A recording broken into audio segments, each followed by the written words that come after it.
จัดกันโจซ้ำ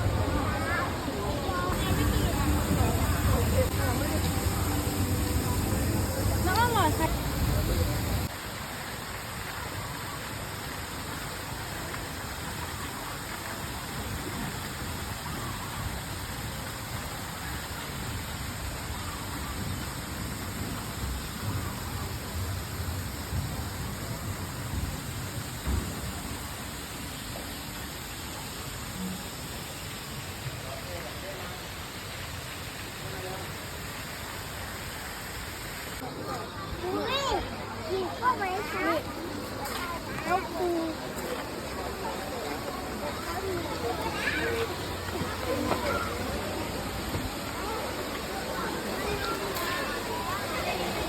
เราดูจระเข้กันดูจระเข้กันนะสวยมากโอ้ยป่าจุง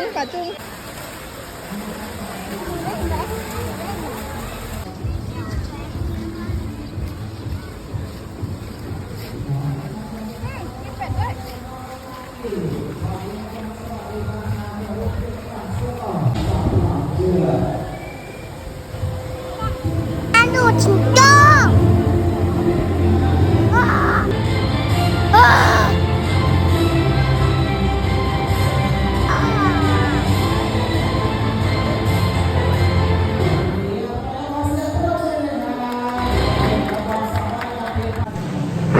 อาจารย์แรงมากนะเกินไปนะป่าอุ้นดับดูดับพุ้นมาก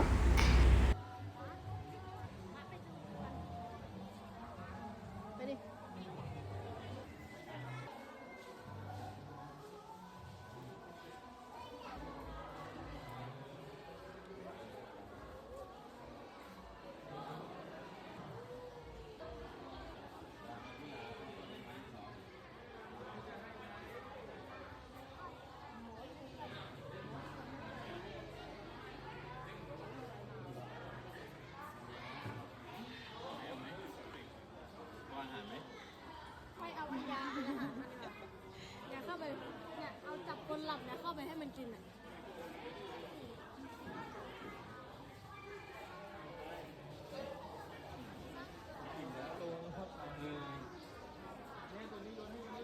อิ่มแล้วมันอิ่มแล้ว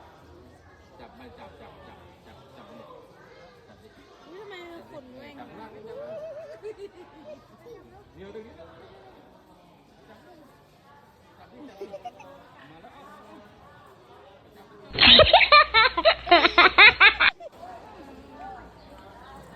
เร็วไม่ได้ตั้งใจมาเที่ยวสวนสัตว์แต่อยากมาสวนสัตว์ อย่าป้อนมึงกินค่ะอันอย่าป้อนมึงกินเร็ว ไปกินไม่ได้กินไหมหวานเหรอ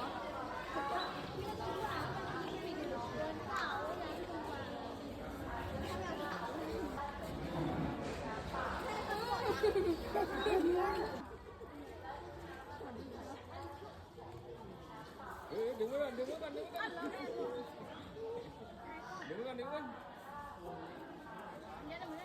จับดิจับเลยยาจับเลย อันยาจับตัวมันดิอันยาจับตัว แรงนะเนี่ยไม่ จับมัน จับหน่อย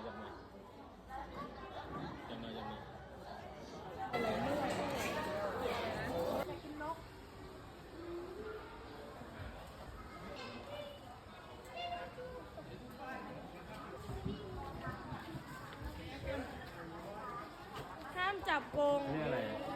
ห้ามจับกรงไม่งั้นโดนมันดึงนะสไปเดอร์ ไบเดอร์มันจับได้นะอ๋อโชว์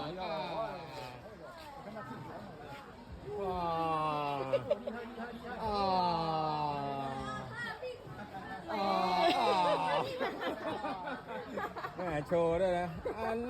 สั่งได้ด้วยนี่อยู่นี่ตัวนึง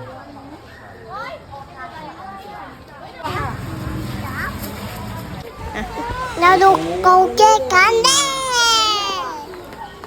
เอาโกเก้กินเนื้อเอาก้าฉีดำพูอ่ะอันนี้เอาก้าฉีดำพูให้หน่อย รอก่อนนะ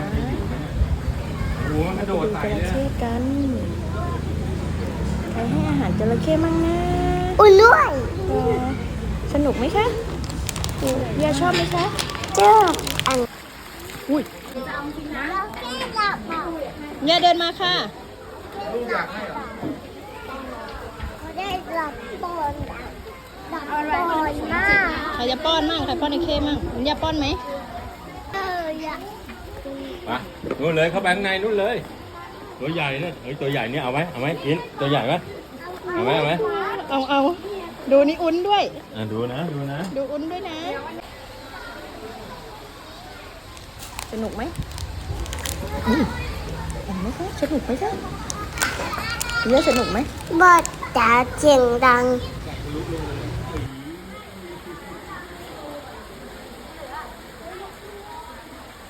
ตัวเล็กมาแล้วกินยังไม่หมด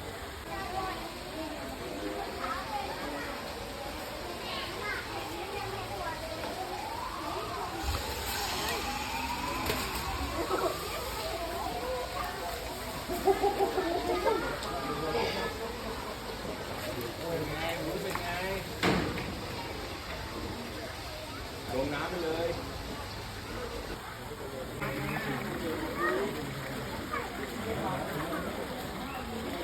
อุ้ย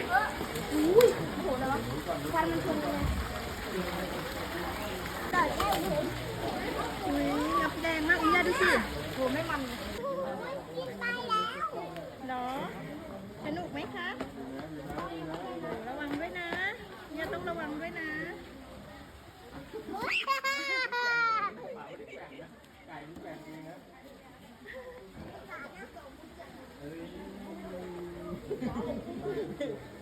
งเองจริงเปล่าไม่ได้แบ่งโอ้โหได้ยินเสียงป่ะ ดูแล ไม้นี่คุ้มมากเลย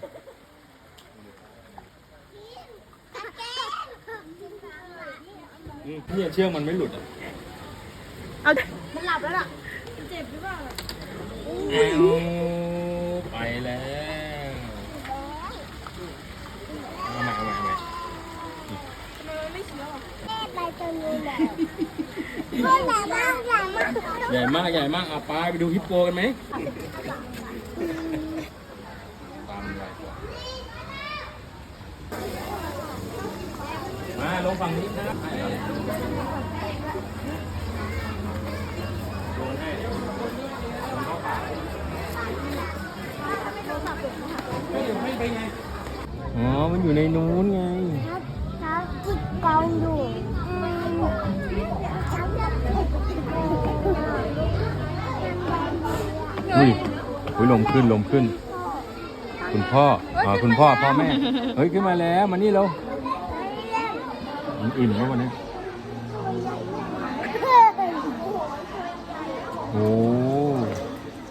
โอ้ดูขี้สะบัดขี้ทำไมต้องสะบัดด้วย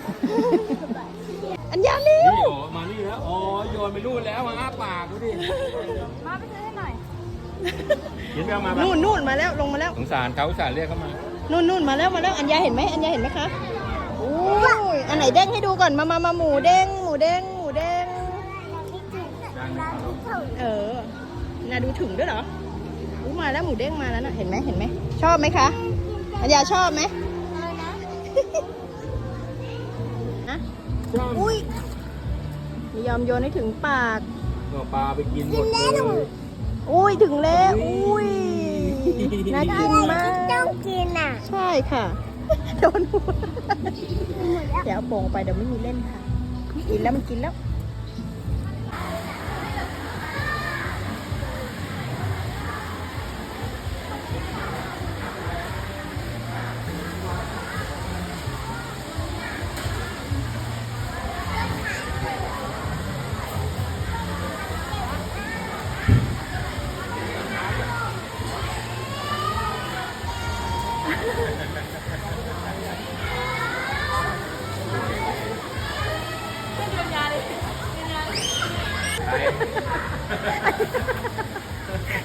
ไอ้วันกลัว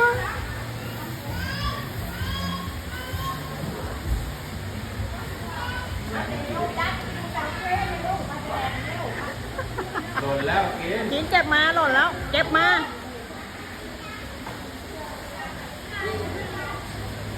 กินหนักกว่าน้องอีกอ่ะ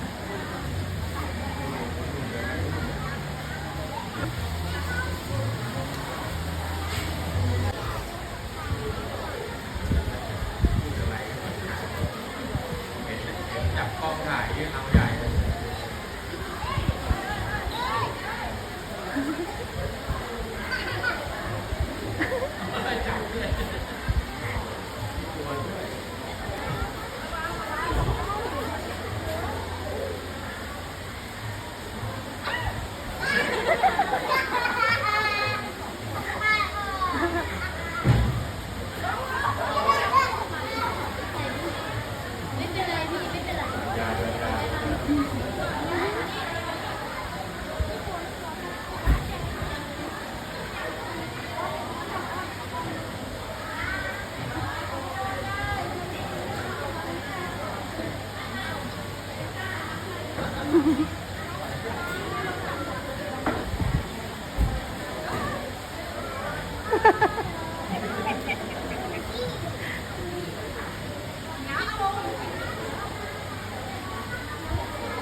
นู่นมาลายมาแล้ว เอาอันไหน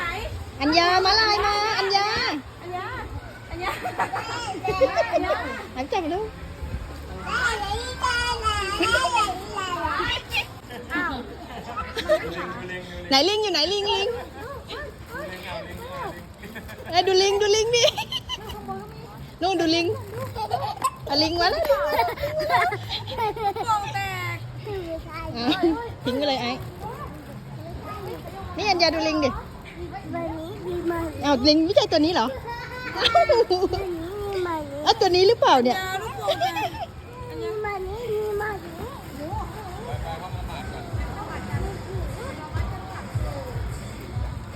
อุ้ยอาปะจือมาแล้ว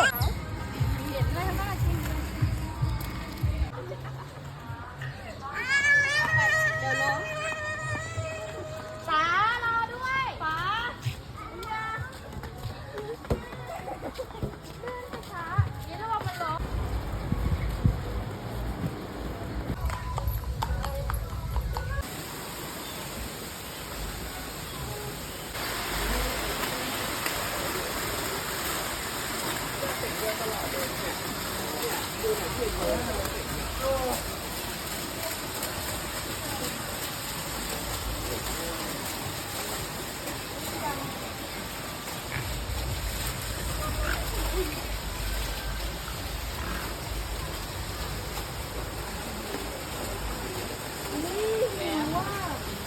ทีละอันงานยา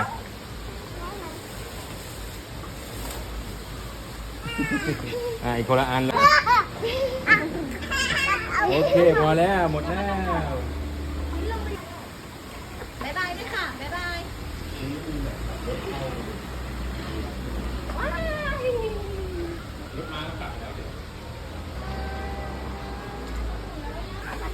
มาโอ้โห ยาย ามันนี่ลูก โอ้โหอันนี้ตัวเตี้ยเลยอะดูดิอะไรอะตัวเท่าตูดเขาน่ะ